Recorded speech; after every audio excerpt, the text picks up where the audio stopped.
Hey fearsome friends, happy Saturday. Now public transport is horrible at the best of times, and if I never have to use it again, I would be a very happy lady. Here are 9 more than creepy incidents for you to enjoy. So sit back, relax, and get cozy, comfy, warm, because it's time to let your nightmares in. In 2019, my mother and I went to South Carolina with her friend Astrid. Astrid is a woman in her 30s who had a baby in 2016, and let's just say she has a lot of interesting parenting choices. Her kid David was about 3 at the time of this story, and David is loud. If he doesn't get what he wants, he screams. Now I hesitate to call a child a brat when they're that young, but that's really what he was. I say this because Astrid usually ignored his cries if she couldn't figure out why he was crying. We'd planned to go to a museum on this day, and to get there we had to take the bus. The bus was pretty empty, so there was a lot of room to move around. On all vacations with Astrid, I have to watch David for free, so on the bus he sat with me. Things were going pretty okay, until I noticed this woman who happened to be sitting across from us. Her hair was matted, her eyes seemed to be bulging out of their sockets somewhat, and she was picking sores all over her face and hands. She was muttering to herself and rocking back and forth and fumbling with something in her bag.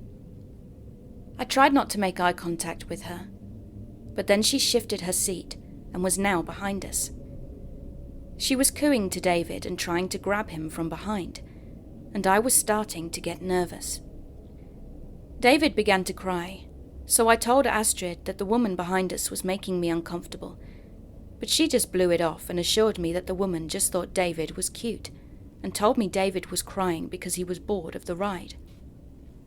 I decided we should all move up a seat, and my group agreed, despite ignoring my fears. The woman moved up a seat again, still cooing and grabbing at David, and this kept happening until my group was now at the middle of the bus. At this point she tried to grip his arm, so I told her loudly to back off. Then the woman started screaming that we were trying to steal her baby. Now this couldn't even look farther from the truth. David is ginger, with the same eyes as Astrid, and the woman on the bus looked nothing like him. Astrid also had his baby bag in her lap, and Astrid's mum had his stroller, which she'd had the whole time. The bus was pretty full by this point, so we got off a few stops early with the help of some kind people that blocked her in her section as she began to wail and curse at us. Safe to say, I don't willingly hang out with Astrid anymore.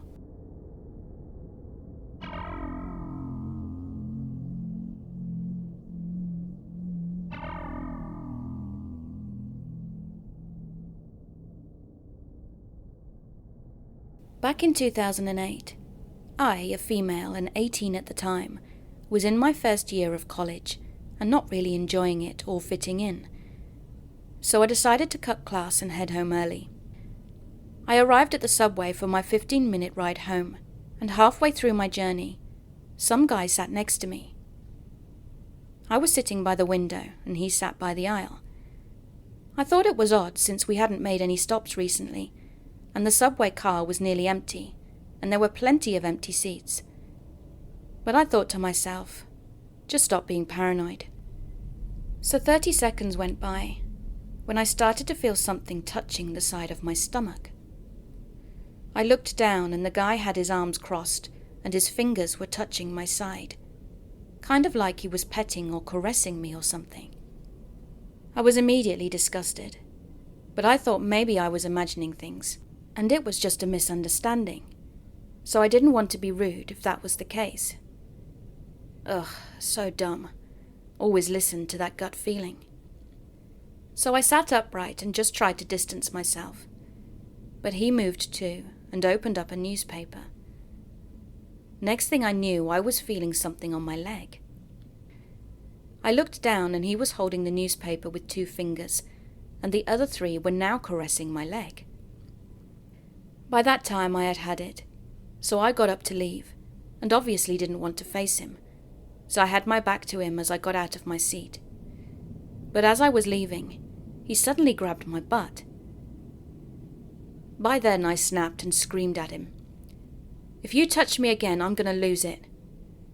And I got out of there as fast as I could, afraid that if I got to my stop and headed home, he might follow me. To this very day, I am still dumbfounded by the whole thing.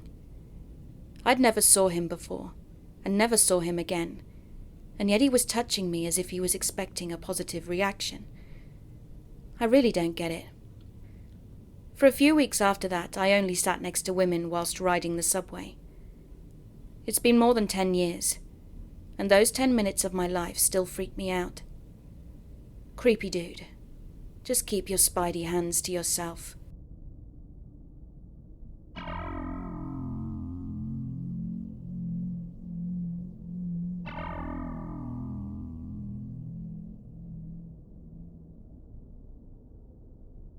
Now this is a mildly scary story comparatively, but it's probably the closest I've been to being robbed, or what I assume was going to end much, much worse.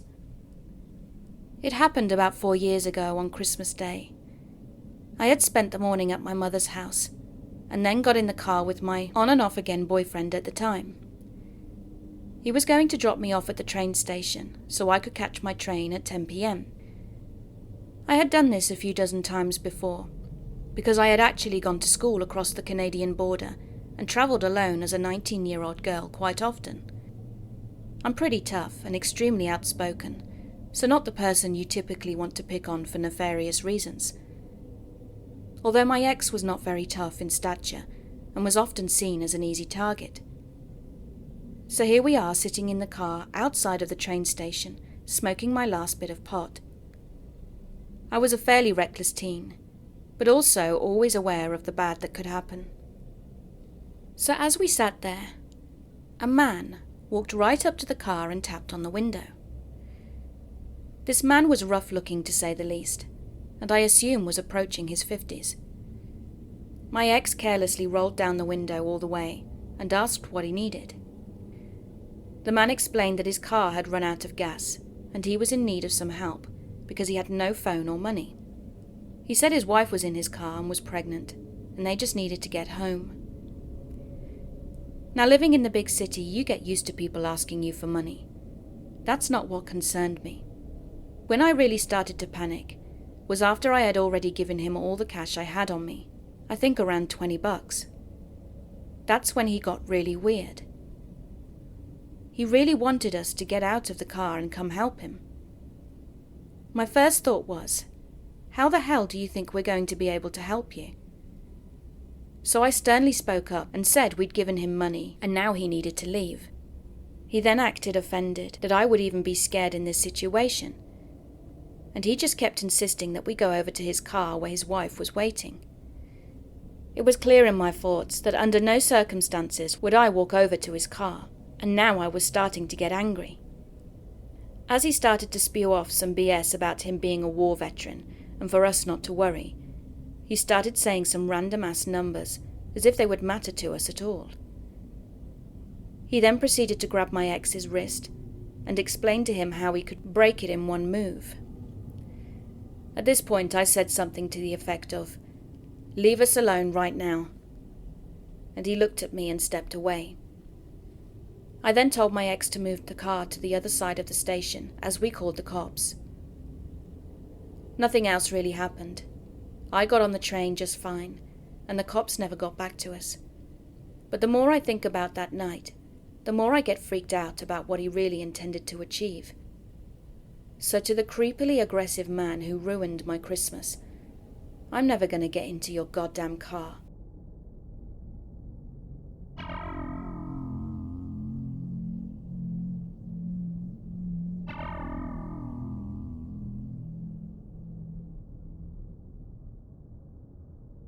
This happened 18 years ago, before I had access to a cell phone and the internet. When I was 15, I walked from the hospital to the bus stop alone. I knew I had at least 15 minutes to wait, and wasn't looking forward to it, when a man in his mid-30s started walking beside me. He was uncomfortably close, but I was young, and thanks to my upbringing avoided conflict with adults like the plague. So I decided not to offend him and just deal with it, telling myself he was just walking in the same direction. And he was. But not to take a bus, as I have soon found out. Once at the bus stop, where we were alone, the guy started talking to me, opening with questions about the bus schedule, which was on the display behind him. I stayed rather passive in the conversation, only giving polite nods and yes or no's where it was expected.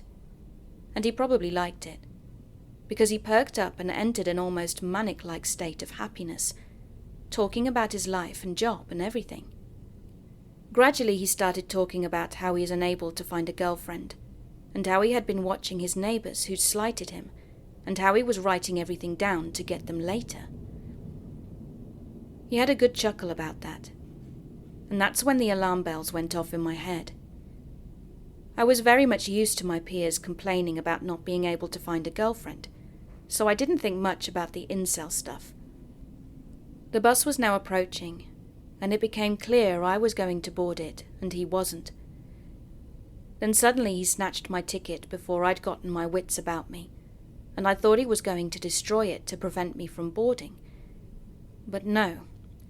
He wrote his number on it and gave it back with an attitude of benevolent generosity. I boarded the bus and thought I had seen the last of him. But no. Weeks later he boarded the same bus as me, and immediately approached me and casually asked me whether I was going to school. Having my backpack on me, and not being used to lying, I said I was. Then he asked me, "Are you going to university?" I gave him an awkward look and told him I was only 15. He seemed surprised by this, but not about my age. He thought he'd given me a compliment, because apparently being older is what every high school girl is craving. I got off the bus at the next stop then, because that's where my school was, and thankfully he didn't follow me. Another passenger who overheard our conversation then said to me, "You shouldn't be talking to men like this." I didn't know what he meant by that. He was around the same age as the creepy guy, so I just mumbled something and off I went. A week later, and the creep was standing in front of my school, waiting for me, all dressed up. I had noticed him before I'd walked out of the door, and a chill went down my spine. I didn't know what to do, so I got the school director and told him about my encounter. He went out and dealt with the man, and thankfully he must have gotten the message, because I never saw him again after that. Only years later I realized that this guy was stalking me ever since the walk to the bus stop. He probably checked the schedule and rode it for weeks to get another chance encounter, and then deducted where my school was. He most likely wanted to manipulate a child into a relationship, since he wasn't able to initiate one with an adult woman, and was convinced he was going to be successful.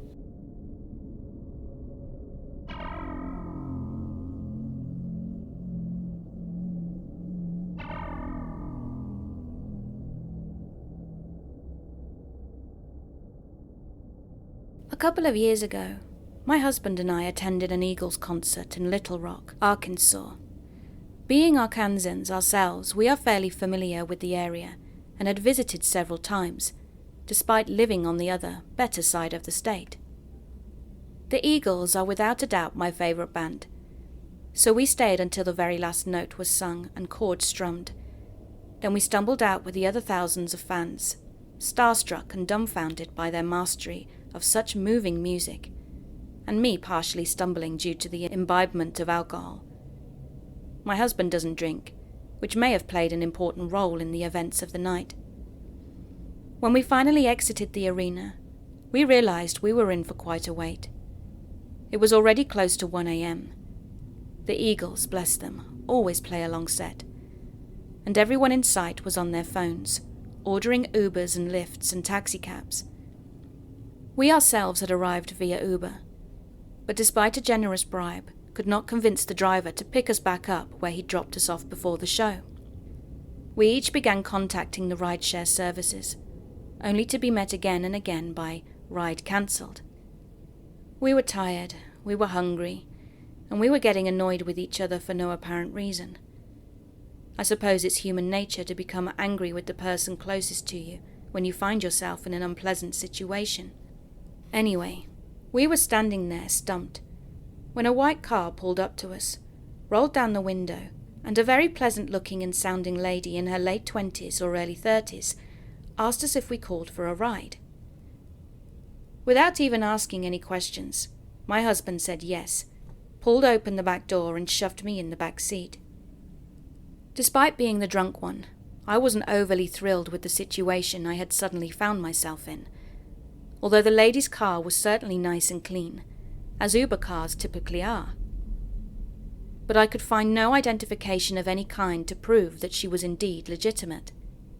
She asked where to, and my husband gave her the name of the hotel we were staying at, which was probably about 7 or so miles away. The arena is not in the best part of town. Our driver was very chatty and charming, making small talk about the concert and about her children, as pleasant as can be. Then suddenly she mentioned that she didn't accept payments through Uber. It was a cash-only transaction. This was shady as hell, and at that moment I knew we were in a potentially dangerous situation. My husband, seemingly unaware, said confidently that we weren't carrying any cash. It had all been spent at the concert. The driver helpfully stated, "No problem. I can stop at a gas station with an ATM." And before we knew it, she was pulling into just such a place, in a, let's say, unsavoury part of town. How she just so happened to know that this establishment held an ATM, I'll leave for your consideration. My husband got out and headed inside to get the $40 in cash that she'd cordially demanded. And while he was out of the car, she continued with her pleasant conversation, inquiring about our lives and children and what we were doing for a living. My answers were short and clipped, and I kept straining to see where my husband was. But finally he came out with the cash and handed it to the driver when he got back in the car. It was at this point that her attitude totally changed. She dropped her friendly demeanour and began speeding erratically in, thank God, the direction of our hotel. She had nothing to say to us after this point, and barely stopped long enough for us to open the door and get out when we finally reached our hotel. After the shock wore off a bit and we had some pizza, we decided that this woman was likely part of a robbery ring that picked up tired, drunk people who weren't in their right minds. Then once she got them in the car, she informed them that she only takes cash, knowing that most people don't carry cash anymore. She would then have a perfect excuse to stop at a gas station, where the rest of her crew would be waiting to stick a gun in the back of whoever she sent inside to the ATM. Luckily for us, my husband is 6'3", almost 300 pounds, and has a concealed carry permit that allows him to carry anywhere in our state. We suspect that her cohorts in the gas station. He spotted 3 young men huddled in a corner when he walked inside, took in all those facts, including the outline of his shoulder holster, and realized it was not in their best interest to approach my husband in a violent manner. We believe the woman was angry once she realized the only thing she would be getting out of us that night was $40 in cash for the ride from the arena to our hotel. But when I look back on it now, I thank whoever deserves thanking that things didn't get out of hand and turn into a gun battle or a car chase. But most of all, I think, hey, fake Uber driver in the white car, fuck you.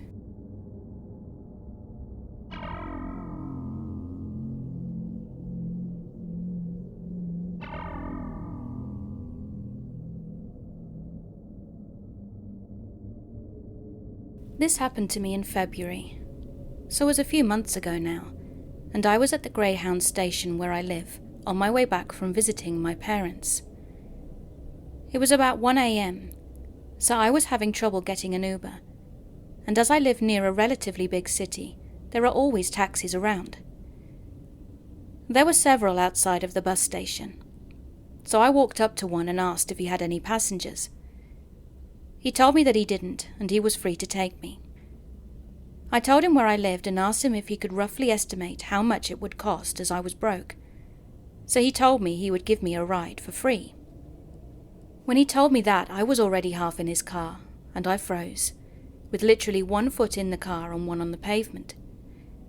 I asked him if he was sure, because I wanted to make sure that that's what he'd actually said, as he also had a very thick accent, so I wanted to be sure that I hadn't misunderstood him. He assured me that he did in fact mean that he would drive me for free, so I very politely noped right out of there, making up something about my friend coming to get me after all, which I have no doubt he saw right through. I grabbed my suitcase and went back into the building, and went to the security guard and told him what happened. I felt a little dumb telling him though, because at that point I was thinking he was maybe just trying to hit on me rather than hurt me, but it had just come off as a bit creepy, and it gave me a very weird feeling. Because of this, I decided not to trust any of the other taxis outside and called for one instead. I even requested a woman, because the encounter made me feel very icky. It was late at night. I'm a 21-year-old female, and I was travelling by myself. I was just very paranoid. Well, as I was waiting right outside the doors for the taxi that I had called, the driver drove right up to me and stuck his arm out the window, showing me a fistful of cash and saying he would pay me to get in the car with him. I ran back to the security guard. Now I know this wasn't the most dangerous situation ever. I mean, he never pulled a weapon or tried to force me to get into the car. But I truly believe I would have gotten hurt if I'd gotten in that car and driven away with him. I told my girlfriend and roommate as soon as I got home, and they both agreed, as well as saying that maybe he wasn't a taxi driver at all. Where I live is right off a major highway and a human trafficking hotspot, so maybe it was a guy pretending to be a taxi driver to pick up girls travelling alone. I don't know.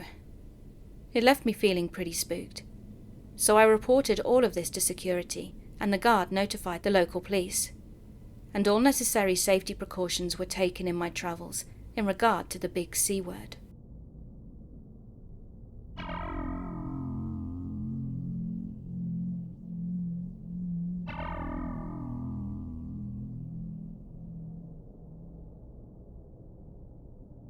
This story took place when I was about 12 to 13 years old, so that would put us to spring of 2011-2012. At the time, I lived with my mother in the suburbs of Budapest, Hungary, and went to a prestigious school. However, this school happened to be right next to a very busy road that took you into the centre through some rough parts of the city. One day I got on the bus to go somewhere. I assume I wanted to have some good old McDonald's or hang out with my friends, just tween stuff. But the way this particularly old model of the bus was set up is that it had 2 rows with pairs of seats. Almost all seats were taken, so I chose to sit next to this innocent-looking old man on one of the outer seats. After a minute or two, more people got on at the next stop, and suddenly there was this man in his 40s standing next to my seat on the now packed bus. Nothing unusual, right? But after a minute or two, I noticed that he was leaning in more than usual, almost pushing his crotch into my face. I just leaned heavily towards the old man and tried to ignore it, though it was getting more prevalent. As I got up at my stop, he suddenly moved his hand on the vertical rail next to my seat, right through the strap of my side bag, meaning him and I were both holding my bag. I said, "Excuse me," really loudly, but he didn't say anything, just stared at me. I pulled on my bag and once again said, "Sorry, that's my bag, please let it go." But he didn't budge. Luckily the old man heard it and yelled at him to let the girl's bag go. This startled him and he finally let go of my bag. But what happened next still sends a chill down my spine. As I was getting off the bus, he was pushing himself onto me, and I could feel his genitals. I tried running as much as I could through the crowd, too afraid to cause a scene, But it was very apparent, especially because everyone was already paying attention since the bag incident. But even though all eyes were on us without me yelling, nobody helped or tried to stop him. In the end, I just got off and booked it as fast as I could out of the bus stop. He disappeared into the crowd, but I was uneasy when taking public transport for weeks. Only now that I'm an adult did I realize just how messed up this was, especially that everyone but the old man just watched it happen. Now I know I should have told this to someone, and perhaps memorized the plate number and the time of the bus. But at the time I lived in an abusive home, and I was too afraid.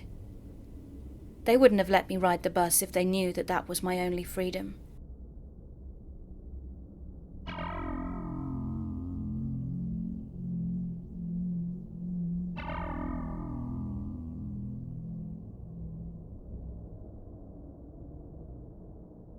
I was catching the tram home from the city late one Friday, and was sitting down the back end with a bunch of people with headphones in and a group of rowdy teens. I then noticed this dishevelled older guy getting on, who was just standing near the back doors and staring at one of the teens.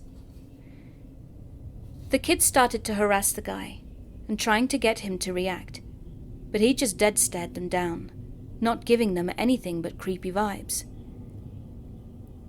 The atmosphere was pretty tense, and some of the other passengers started moving up the other end of the tram. But I'm an idiot who was like the dog in a house on fire, thinking, this is fine. Eventually the kids came to their stop and got off, but kept hassling this guy through the closing doors. I could see he was getting worked up at that point, but not really making any moves, just getting really agitated. As the tram moved off again, he ran up to the closed doors and started pounding them and yelling at the kids, then turned back around and settled down a bit. Nobody did anything. That's when the guy started staring at me. Now by this time it was just me, and I think one other passenger left at this end of the tram with this guy, but there was still plenty of people paying attention to what was going on from the other end, so I was feeling reasonably okay, but was still creeped out. My stop was pretty far down the line, so I was trying to ignore this dude staring at me, whilst noticing that the tram was getting pretty empty with every stop. I was now freaking out, but I couldn't move because I didn't want to rock the boat, if you know what I mean. I have since learned to rock the boat. Finally my stop came, so I got up to get off. It was dark, and I live in the suburbs, so it's really quiet, and there was no one around at my stop. It was a 10-minute walk to my place too, so I was praying that someone else was getting off at my stop so that I wasn't alone. Anyone but this guy. I had to walk past him to get off the tram, and he was still staring at me. It had been about 15 minutes now, and as I was stepping off of the tram, I turned to see if he was following me, but he didn't seem to be getting off. Phew. I gave a huge sigh of relief as the doors started closing and I began walking fast. The tram shot past me, and I turned around just to make sure that I was actually alone. And who did I see standing at the dark-ass tram stop? The scary staring guy. I pissed my pants and started running. I had scissors in my bag and was trying to reach them whilst sprinting home and hoping this guy was slower than me. I could hear him, but he wasn't super close. I rounded my corner and I couldn't see him behind me, so I ducked into my yard and went through the back door. My housemates weren't home at the time, so I was really scared. I turned out all of the lights in the house and made sure that all the doors were locked too. Then I crept up to the front window to see if he'd come down my street. For the next 15 or 20 minutes, I watched the guy walk up and down my street, looking for me, I'm guessing. Or maybe he was just lost. I don't know. But I sure as hell just stared out through my curtains, hoping he wouldn't come up to my house or go to anyone else's.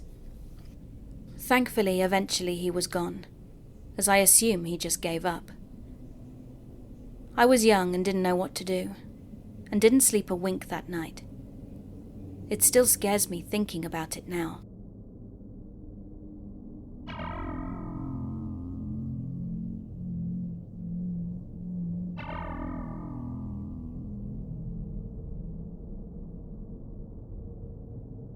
This happened about 7 years ago in a residential neighborhood when I was walking home with 2 of my buddies one night after a party that was just down the road from my old high school.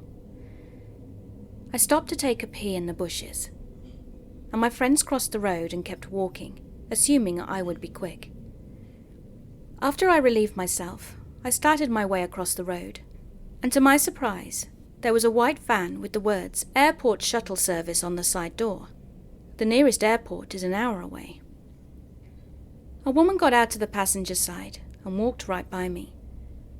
I was under the influence at the time, and was more worried that they'd seen me taking a piss in their shrubs. But as I walked towards my friends, who were within shouting distance, the driver called out, "Hey kid, you need a ride?" Hell no I don't, I thought, but I believe I responded with, "Huh?" and continued on to my pals. The van drove off and I'm not sure what that was all about. But it was by far my weirdest encounter whilst out and about.